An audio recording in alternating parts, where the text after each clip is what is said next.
¿Alguna vez te has preguntado por qué no vemos curaciones milagrosas con más frecuencia en la actualidad? Bueno, en la lección de hoy, Libres para Descansar, descubriremos la respuesta a esta pregunta y muchas otras preguntas sobre la curación. Hay dos historias principales que estudiaremos, la historia del Nuevo Testamento sobre la curación del paralítico y la historia de Elías en el Antiguo Testamento. Aunque estas historias tuvieron lugar en tiempos y lugares muy diferentes y en diferentes circunstancias, se complementan entre sí, porque nos dan una imagen más completa de la sanidad divina que si estudiáramos estas historias por separado. En la curación del paralítico, Jesús crea una controversia al declarar que los pecados del hombre son perdonados antes de curar su enfermedad física. Este es un acto intencional de Cristo, porque la enfermedad del alma de ese hombre era mayor que la aflicción de su cuerpo. Sufría bajo una carga de culpa y vergüenza debido a su pasado, a su estilo de vida pecaminoso del pasado. Si Cristo hubiera sanado solo su cuerpo, la curación había sido incompleta. Elías, por otro lado, era un siervo comprometido de Dios. Había testificado fielmente de su Señor durante una época de profunda apostasía en Israel. Y después de matar a los profetas de Baal en el Monte Carmelo, estaba exhausto. Y bajo las amenazas de Jezabel de quitarle la vida, se desanimó. Dios lo encontró donde estaba y le ministró sus necesidades. Bueno, son dos historias maravillosas. Quédate con nosotros, ya regresaré.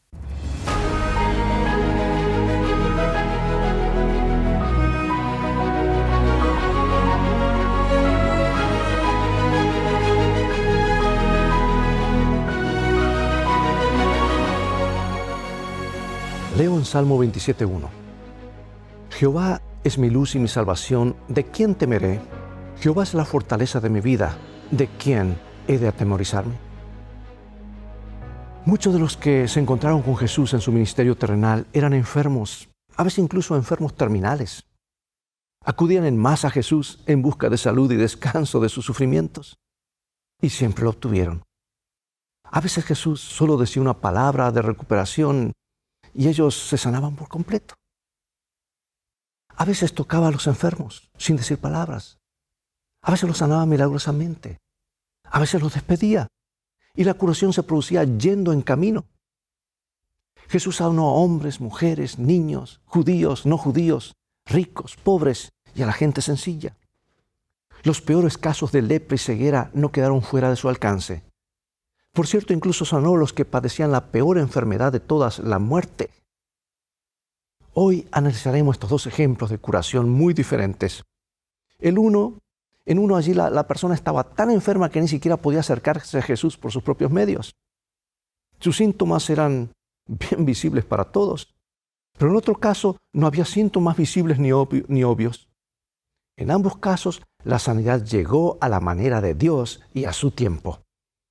Y al explorar el tema del descanso, del dolor y el sufrimiento, también consideraremos la pregunta que todos en algún momento u otro de nuestra experiencia cristiana nos hemos planteado. Y la pregunta es esta: ¿qué sucede cuando oramos por sanidad y no recibimos respuesta? ¿Cómo hallar descanso entonces?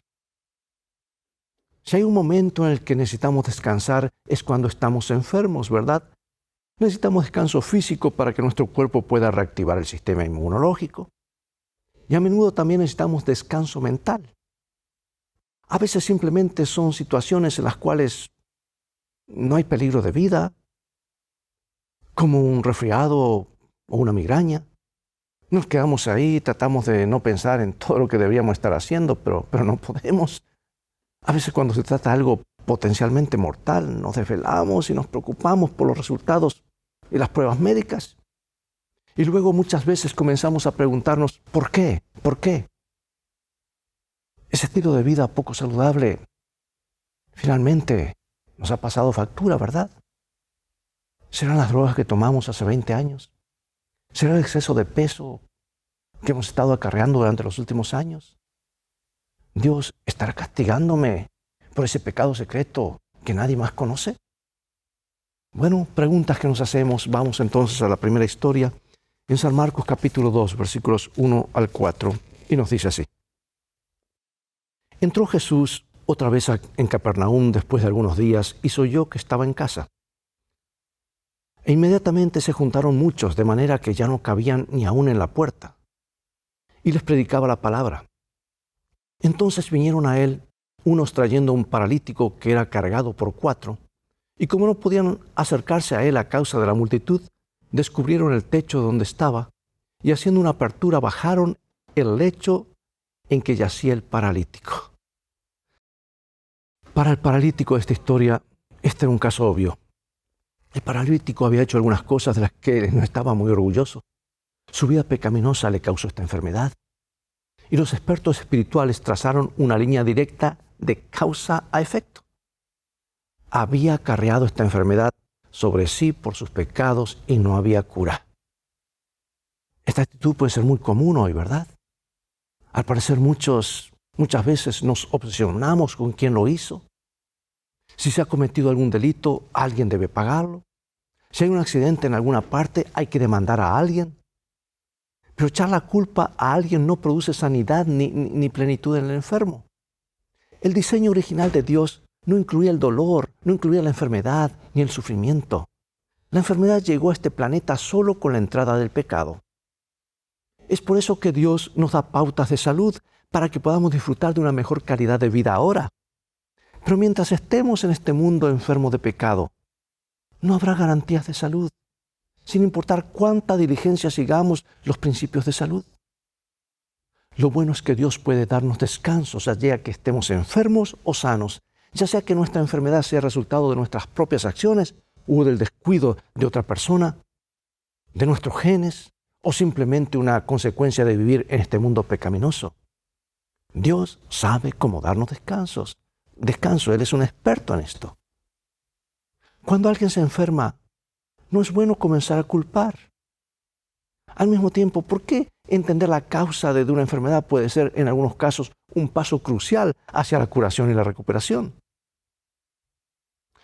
Lo que en términos médicos llamamos diagnóstico, ¿verdad? Habían bajado al paralítico ante la presencia de Jesús y todos los ojos estaban puestos en Jesús. ¿Decidiría sanar a un pecador ostensible? ¿Diría algo para reprender la enfermedad? ¿Qué hace Jesús para curar al paralítico? ¿Qué es lo primero que Jesús hace por él? Mire esta historia. Al ver Jesús la fe de ellos, dijo al paralítico: Hijo, tus pecados te son perdonados.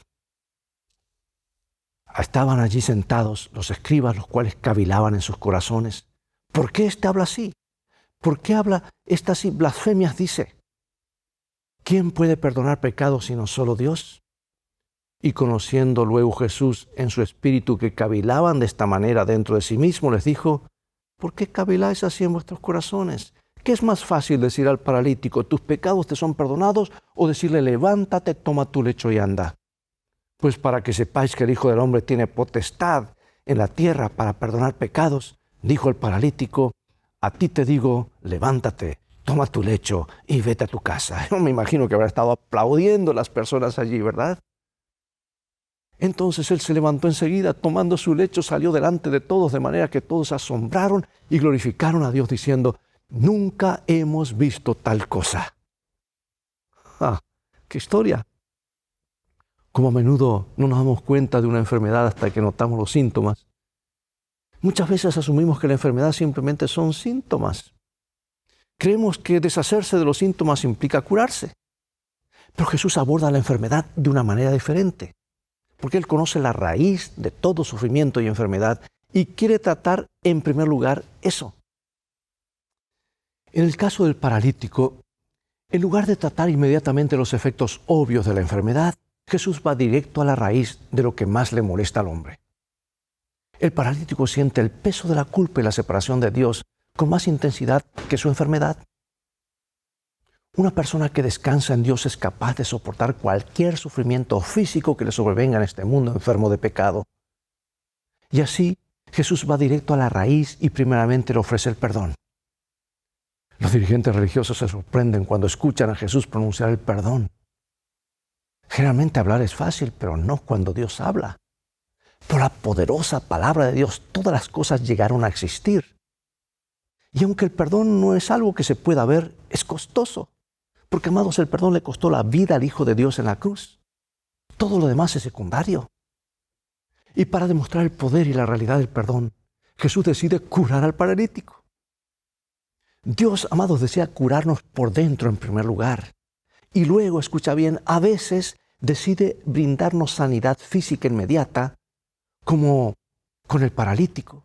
O a veces tendremos que esperar la mañana de la resurrección para experimentar la sanidad física.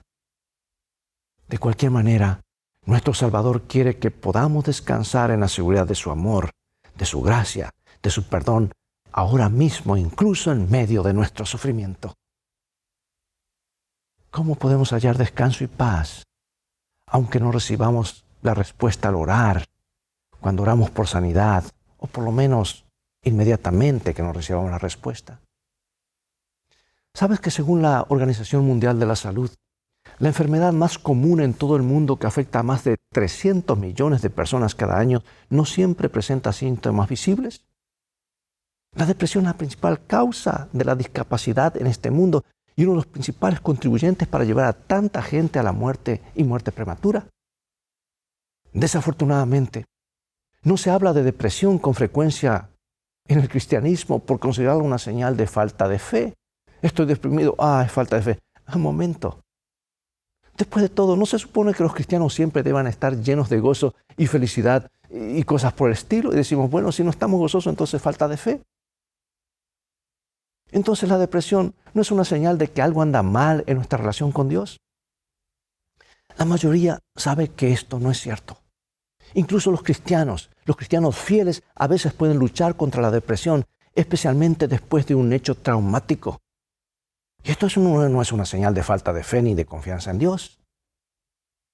Una vez más, uno puede leer los Salmos y ver el dolor, el sufrimiento, la angustia que sufrió el pueblo fiel de Dios, David y tantas otras personas. Y a veces la depresión, amado, se apodera de nosotros en forma lenta y silenciosa y la reconocemos solo cuando se afianza y ejerce control. A veces ataca rápidamente. Y eso ocurre después de un acontecimiento físico o emocional especialmente agotador. Por ejemplo, el fiel profeta de Dios, Elías, estaba completamente agotado emocional y físicamente después del evento en el Monte Carmelo. Y no era para menos. Y esto nos lleva a la segunda historia. Vamos a 1 Reyes capítulo 18. Allí encontramos que Elías acaba de ver el milagro del fuego de Dios que descendió del cielo. En respuesta a su oración, vio caer lluvia y poner fin a una sequía de 3 años. 3 años y medio. ¿Por qué Elías sale huyendo en reacción a la amenaza de Jezabel? Veamos. Acab dio a Jezabel la nueva de todo lo que Elías había hecho y de cómo había matado a espada a todos los profetas. Entonces envió Jezabel a Elías un mensajero diciendo, así me hagan los dioses y aún me añadan. Si mañana a estas horas yo no he puesto tu persona como la de uno de ellos. Viendo pues el peligro, se levantó y se fue para salvar su vida. Y vino a Berseba, que está en Judá, y dejó allí a su criado. Y él se fue por el desierto un día de camino y vino y se sentó debajo de un enebro. Y deseando morir se dijo, basta ya, oh Jehová, quítame la vida, pues no soy yo mejor que mis padres. Y echándose debajo del enebro, se quedó dormido. Y aquí, luego un ángel le tocó y le dijo, levántate, come. Elías había tenido 24 horas muy agotadoras. Esta experiencia, junto con un brusco despertar y una amenaza de muerte, sirve como desencadenante de la depresión de Elías. Además, Elías estaba allí cuando los profetas de Baal, unos 850, fueron masacrados, quizás incluso alguno de ellos por su propia mano. Un hecho así, incluso por una causa justa, puede conducir fácilmente a un estrés traumático en quienes observan o peor en quienes participan. Así que Elías comienza a correr en un intento de escapar.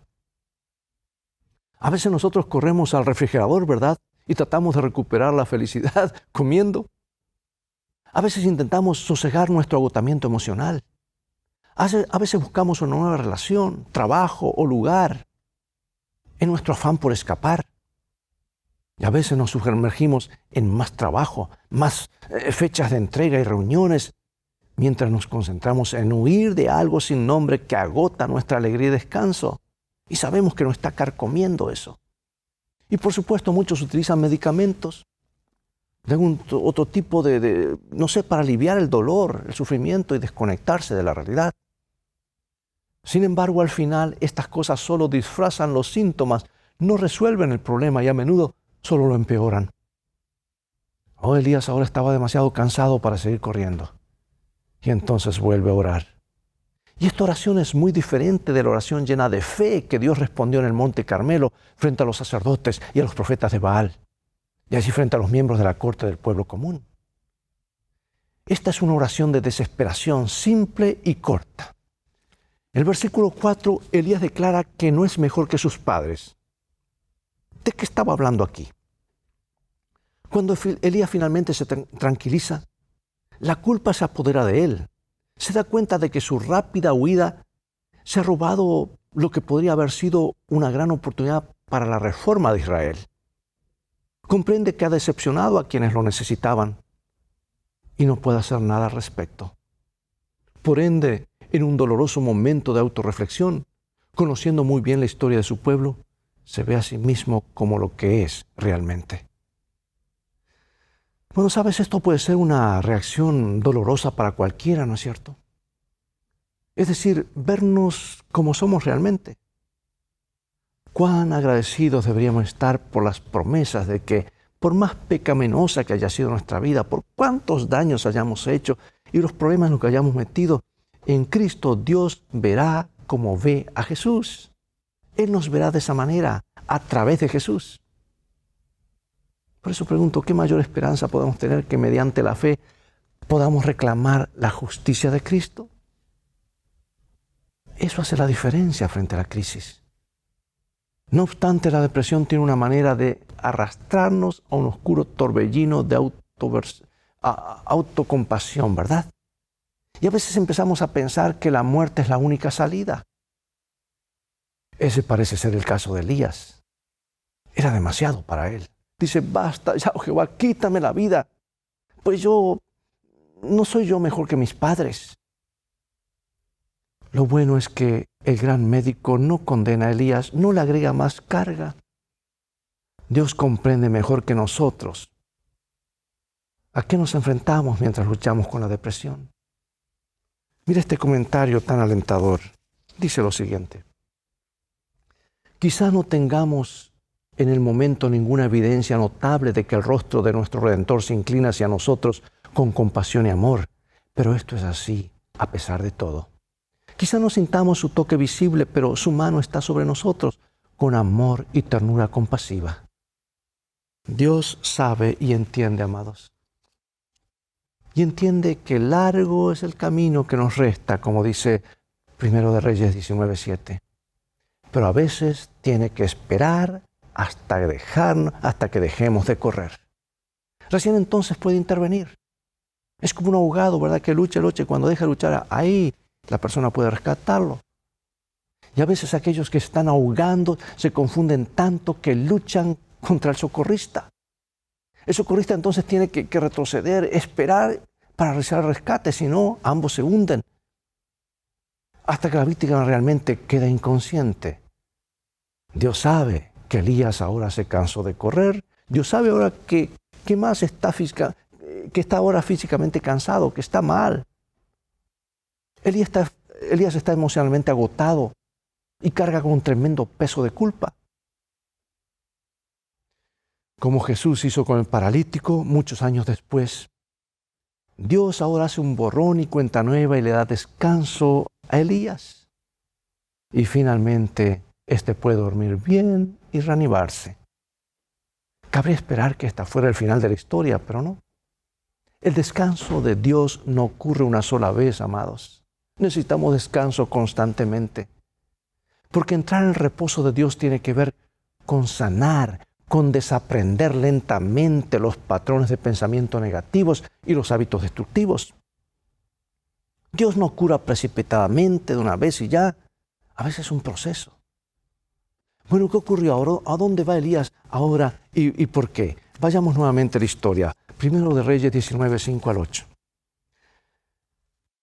Y echándose debajo del enebro se quedó dormido, y aquí luego un ángel le tocó y le dijo, levántate, come. Entonces él miró, y aquí a su cabecera una torta cocida sobre las ascuas y una vasija de agua, y comió y bebió, y volvió a dormirse. Y volviendo el ángel de Jehová la segunda vez, lo tocó diciendo, levántate y come, porque largo camino te resta. Se levantó pues y comió y bebió, y fortalecido con aquella comida, caminó 40 días y 40 noches hasta Horeb, el monte de Dios. De paso, Horeb, el lugar donde se dio los 10 mandamientos, ¿verdad? Después de descansar, Elías vuelve a correr, pero esta vez Dios reorienta la marcha. Dios comprende que la vida en este mundo pecaminoso puede causar depresión, amados. Pero Él está allí para reorientar nuestra marcha. Él comprende nuestro impulso de correr y escapar, pero quiere redirigir nuestra marcha. Él pone el GPS en la dirección correcta y en vez de todos los mecanismos autodestructivos de afrontamiento que probamos ocasionalmente, Él ahora quiere que corramos hacia Él. No en una carrera loca hacia ningún lado, sino hacia un escapismo, sino hacia Él. Y una vez que empezamos a correr hacia Él, quiere enseñarnos a escuchar el silbo apacible y delicado, como ocurrió en el caso de Elías, que nos dará descanso. Elías ahora no tenía fuerzas para levantarse y hacer el viaje para encontrarse con Dios. ¿Y quién proveyó? Dios proveyó la energía para la reunión y el Señor promete un mañana mejor. Así es para ti y para mí. Mientras Elías estaba acostado debajo de un enebro, de un arbolito allí, ¿verdad? Deseando morir. Creía que sus mejores días habían quedado atrás. Pero Dios tenía un futuro brillante para él. ¿Qué esperaba Elías todavía? Veamos. Y le dijo Jehová, ve, vuelve por tu camino por el desierto de Damasco, y llegarás y ungirás a Hazael por rey de Siria. A Jehú, hijo de Nimsi, ungirás por rey sobre Israel, y a Eliseo, hijo de Safat, de Abel Mehola, ungirás para que sea profeta en tu lugar. Y aconteció que yendo ellos y hablando, he aquí un carro de fuego con caballos de fuego apartó a los dos, y Elías subió al cielo en un torbellino. Cuando pensaba que todo estaba terminado, Dios tenía aún algo mejor para él. Dios sabía que le esperaban días mejores a Elías. El profeta sanaría cuando aprendiera a regular su vida con los ritmos de Dios y aceptar su descanso. Todavía quedaban reyes por ungir y un sucesor por elegir. Dios ya sabía acerca de Eliseo que llegaría a ser tan unido como un hijo para Elías. Dios sabía que con fe Elías volvería a hacer descender fuego del cielo. Para el profeta no habría ninguna muerte desesperada bajo un enebro, sino más bien un paseo en carro de fuego hacia el descanso celestial. Pregunto, amados, ¿qué podemos aprender de la historia de Elías cuando estamos decaídos, desanimados? ¿Por qué, sin importar lo mal que nos sintamos, con el poder de Dios debemos tratar de no rendirnos? Dos citas hermosas para terminar. Sigan contemplando a Jesús, continúen orando con fe silenciosa, prosigan apoderándose de su fuerza, ya sea que experimenten algún sentimiento o no. Sigan avanzando sin vacilación, como si cada oración ofrecida hubiese sido colocada en el trono de Dios y contestada por aquel cuyas promesas nunca fallan. Prosigan adelante, cantando y entonando melodías a Dios en vuestros corazones, aunque os encontréis deprimidos por una sensación de peso y tristeza. Les digo como alguien que sabe que la luz vendrá, que tendremos gozo y que la niebla y las nubes serán rechazadas. Y así pasaremos del poder opresivo de las sombras y las tinieblas al sol brillante de su presencia. Es extremadamente importante, amados, que no juzguemos a las personas cuando están enfermos. Aunque la enfermedad haya sido el resultado de una mala elección en su estilo de vida, bueno, Dios conoce porque no siempre ha sido así. Así que algunas personas hacen elecciones pobres y a veces traen esa enfermedad como resultado. Pero sabes tú, el ejemplo de Jesús revela cómo tratar a las personas que sufren. A Jesús no le importaba que el paralítico hubiera vivido una vida de pecado. Él vino a ayudarlo, vino a restaurarlo.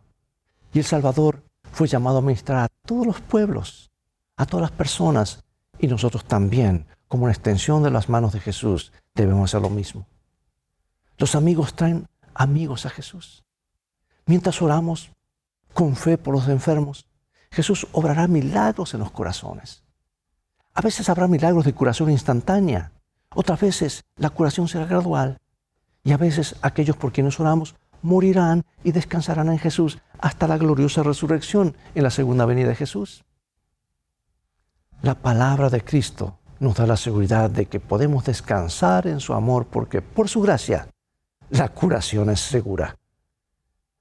La pregunta en este momento es, ¿será instantáneo? ¿Será gradual? ¿O en la resurrección? Bueno, dejemos esto en las manos del Señor. Porque hay ocasiones que, como en el caso de Elías, que lo mejor que podemos hacer por alguien que sufre desánimo, depresión, es estar allí para satisfacer sus necesidades. Esta preocupación amorosa puede marcar la diferencia. Esa persona nunca más va a olvidar que tú estuviste allí. En tus oraciones privadas esta semana, pídele, hermano y hermana, a Dios que te impresione para que levante en intercesión, para que tú puedas levantar en intercesión a alguien que sabes que está sufriendo una enfermedad específica. Ora por esa persona, déjaselo saber. Si es posible, visita a esa persona y ve si tiene alguna necesidad definida que pueda satisfacer. Serás muy bendecido al ministrar, como lo hizo Jesús.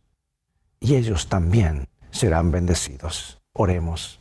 Padre Celestial, gracias por estos ejemplos bíblicos. Nos asombramos del poder maravilloso que tú tienes la capacidad de perdonar, de ir a la raíz del problema, de restaurar.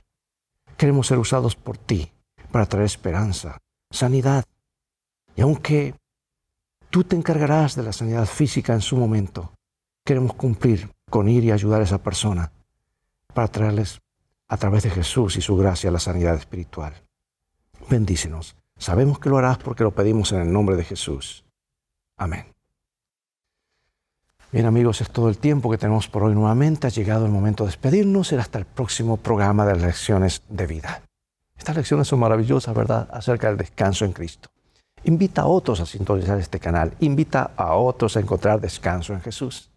Transfórmate tú mismo en un canal de bendiciones.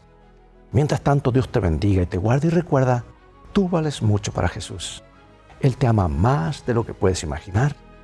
Y en el viaje de la vida en el cual todos transitamos, las cosas van a terminar bien si haces de la Biblia tu GPS y a Jesús como tu guía.